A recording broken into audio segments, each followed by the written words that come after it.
Y le agradezco la comunicación al capitán Mauricio Rodríguez Aguilera. Él es el secretario de prensa de la Asociación Sindical de Pilotos Aviadores.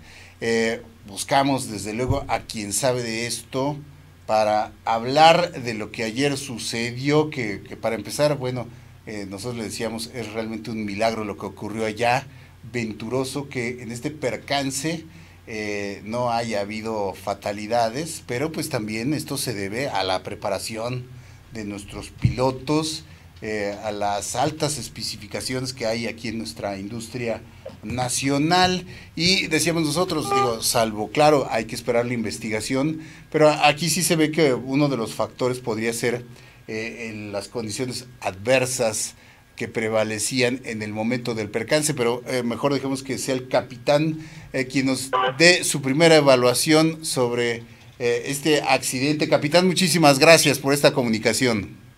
Gracias a ti, Jorge, y un gusto estar con tu auditorio compartiendo algunos de estos temas.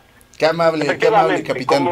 Como relatas inicialmente, ayer tuvimos un día complicado, los pilotos aviadores del país, y particularmente el Colegio de ASPA de México, porque, bueno, es de voz pública ya el accidente. Es afortunado, como bien comentas, es satisfactorio para nosotros que el comportamiento profesional de toda la tripulación, tanto los dos pilotos como las dos compañeras sobrecargos, hasta el último minuto estuvieron apoyando la evacuación de los pasajeros. Inclusive sabemos que con nuestro compañero piloto aviador, pues en malas condiciones de salud, pero aún así hicieron su trabajo con todo profesionalismo, lo cual nos tiene muy satisfechos. Efectivamente, como también comentas, la posibilidad de que hoy sepamos qué ocurrió con el accidente es aventurado, es muy prematuro. Tendríamos que esperar más avances de la investigación, cuando menos el informe preliminar que se da a conocer generalmente, no debe hacerse, pero generalmente se da a conocer cuando son traducidos los datos tanto de grabadora de voz como grabadora de datos de aire. Así es, capitán, aunque sí, realmente las condiciones serán adversas, pero sabemos que, digo, este tipo de avión tiene unas altas especificaciones tecnológicas que está preparado, digo, si no, no se permitirían simplemente las maniobras de despegue o aterrizaje, pero sí puede ser, capitán, una de las causas, una de estas causas posiblemente.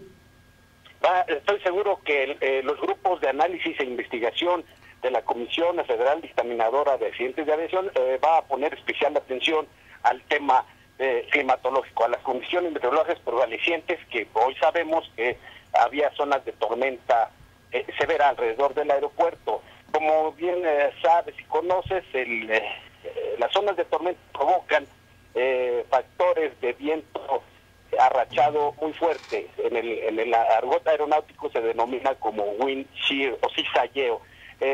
Hay antecedentes claros previos, estudios muy a fondo, hechos por la NASA inclusive, que uno de estos fenómenos meteorológicos es capaz de sentar el avión en el suelo. Pero esto es solamente, no quisiéramos entrar en terrenos especulativos, es relacionado con uno de los temas de la investigación que llevará a lo largo de unos 8 a 12 meses la etapa conclusiva. Tendrán que ver factores humanos, tendrán que ver operaciones aeronáuticas, tendrán que realizarse el fuselaje, el casco que se conoce, motores y diversas otras cuestiones que tienen vinculación con la causa probable. Exactamente, capitán, por ello es que estas investigaciones siempre son tan tardadas, porque son minuciosas, ¿no? Incluso muchas veces, según hemos visto en programas especializados, se hace incluso la reconstrucción de la misma nave físicamente, se escuchan las grabaciones de cabina, las de instrumentos, todo en general. Por eso es lo dilatado de estas indagatorias, ¿verdad, capitán?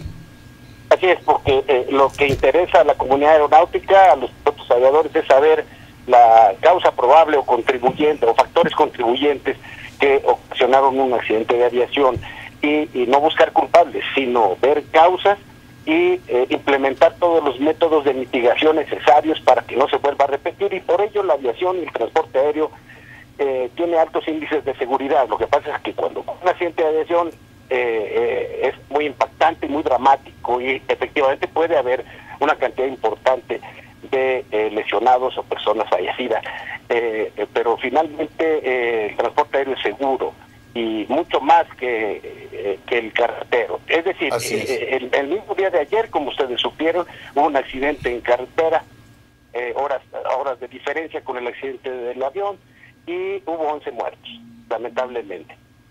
Cada minuto hay más muertos en carretera que cada año en accidentes de aviación. Así es, capitán. Sobre el tipo de avión, decíamos, un avión de 10 años de vida, pues no es considerado un avión viejo, es un avión totalmente operativo, además pues con las especificaciones de mantenimiento que se tienen en una aerolínea como Aeroméxico, que son pues con altos estándares, ¿no? Así es, exigencias muy importantes, no solamente de la autoridad mexicana, sino establecidas por la Agencia Federal de Aviación de Estados Unidos, porque para que un avión mexicano sea autorizado a operar en aeropuertos extranjeros, Uy. Sí, bueno. Perdón, sí, se nos cortó un poquito la llamada ahí, como que un huequito, capitán. Okay. Sí, nos decía sobre Vengo trasladándome en carro, entonces a lo mejor va a haber momentos en que haga pausa. Sí, claro. Entonces el avión estaba operativamente dentro de las especificaciones de mantenimiento, pero hay que esperar la investigación de todas las circunstancias. No podemos... ayer me comentaban unos periodistas que tenían conocimiento porque se habían trascendido unas filmaciones en la pista que los motores estaban tirados a un lado de la pista. Por eso, efectivamente por eso, los motores no estaban junto con el casco del avión. Por eso no podemos adelantar. No debería, es irresponsable, imprudente, si queremos con algunos datos aislados tratar de saber hoy qué fue lo que pasó en ese accidente. Hay que dar su tiempo. Claro que sí, capitán. Y desde luego, pues la capacitación de nuestros pilotos, que están en los estándares también más altos de exigencia a nivel internacional, con las prácticas de vuelo, con los simuladores y con todo el procedimiento que se realiza para que lleguen ustedes a comandar precisamente estas aeronaves, ¿no? Eso sin duda está fuera de toda duda. Así es, Jorge, así es. Capitán, nada más, finalmente, gracias por su tiempo. Ayer había un pronunciamiento también del Colegio de Pilotos Aviadores que muchas veces en coincidencias con estas que se dan, sobre qué era la referencia, no sé si tenga usted conocimiento, a precisamente esta exigencia y esta preocupación como parte de la misma responsabilidad de los pilotos de justamente atender algunos señalamientos que hacían en cuestiones de seguridad. Capitán, si nos puede hablar de ello. Así es, con la institución hermana Colegio de Pilotos Aviadores compartimos en ASPA prácticamente todo lo que tiene que ver en sus percepciones y en sus visiones relacionadas con la seguridad aérea. El Colegio de Pilotos emite un comunicado que nada tenía que ver inicialmente con el accidente. Sí, incluso. Hay una constante que tiene que ver con fatiga de tripulaciones, porque estarás de acuerdo que a veces y en ocasiones las aerolíneas requieren de un esfuerzo extra de las tripulaciones para operar en condiciones productivas, es decir, altas jornadas, recesos menores. ¿Por qué? Pues porque así lo exige la modernidad y la relación costo-beneficio en términos de ingresos y costos. En fin, entonces los pilotos tanto de ASPA como del colegio no estamos de acuerdo en que se repasen límites que debería incluso proteger las mismas autoridades aeronáuticas. Es decir, bueno, sí, ahí está, me escucha.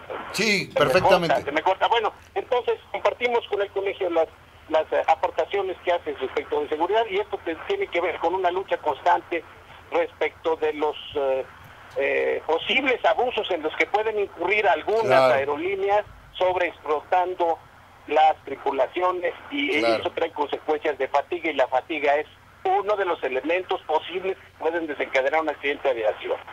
Así es, capitán, a eso es a lo que se referían básicamente en el Colegio de Pilotos Aviadores, porque justamente pues hay que recordar que los pilotos con su preparación y el estrés además que representa la responsabilidad, claro, es la labor básica de cada quien, lo hace un doctor, lo hace un ingeniero, lo hace cualquier conductor incluso del transporte público, está sometido a un desgaste, a un cansancio por el propio estrés natural, digamos, que conlleva la responsabilidad de tener una nave de este tipo bajo su mando, y entonces las jornadas extenuantes, los pocos espacios de descanso y de relajamiento, pueden ser también un factor que puedan eventualmente orillar a incidentes o accidentes de algún tipo. No estamos diciendo nada ahora con respecto al accidente de ayer, pero sí es algo digno de tomarse en cuenta y digno de escucharse, porque lo hacen pues quienes están en nuestras manos, nuestra seguridad, y son antes que nada pues seres humanos, ¿no? A pesar de la gran capacitación de la que tienen y de lo que son capaces de hacer, capitán. Gracias, Jorge, pues es un placer haber compartido con tu auditorio este espacio, eres muy amable, y un saludo a todos. Le agradecemos a usted, capitán Mauricio Rodríguez, secretario de prensa de la Asociación Sindical de Pilotos Aviadores, para darnos luz sobre este asunto y sobre la situación de nuestra industria nacional. Gracias, capitán, un abrazo y nuestro reconocimiento. A sus órdenes siempre y muchas gracias. Buen día. Gracias, amigos. Vamos a un corte y regresamos.